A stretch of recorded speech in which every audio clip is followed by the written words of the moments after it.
allora ci siamo, andiamo in zona podio ad effettuare le premiazioni. Sarà il socio fondatore della società di casa Natatorium Treviso, attualmente presidente della società Arca Team, Stefano Cerchier.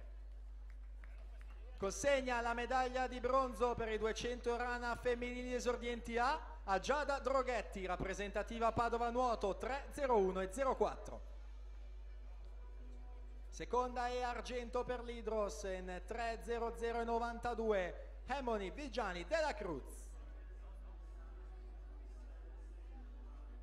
E al primo posto vincitrice della medaglia d'oro in 2.52 e 30 per la rappresentativa Rosà, Emma Orian.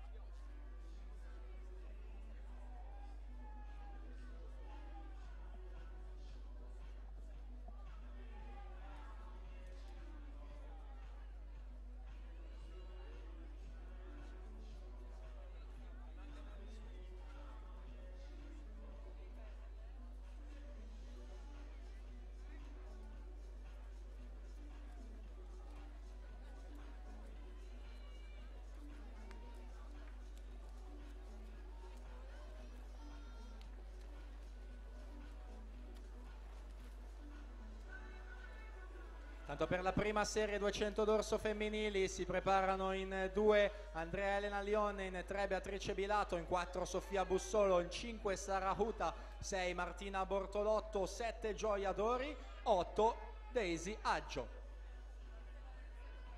Premiazione 200 rana maschili, categoria esordienti A, terzo e bronzo per l'Arca Team in 2.52-57, Andrea Cescutti.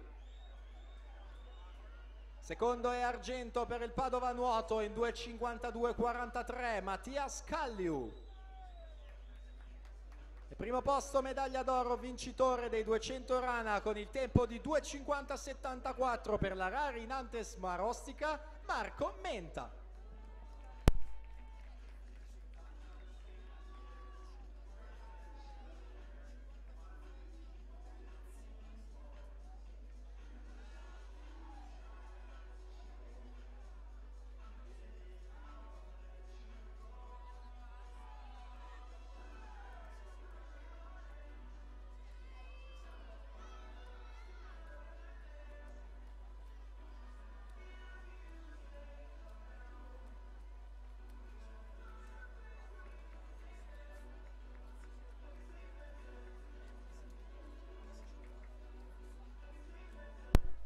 Anita Bottazzo 2.49 e 41, Vittoria Cervelli 2.49 e 43. Alla partenza la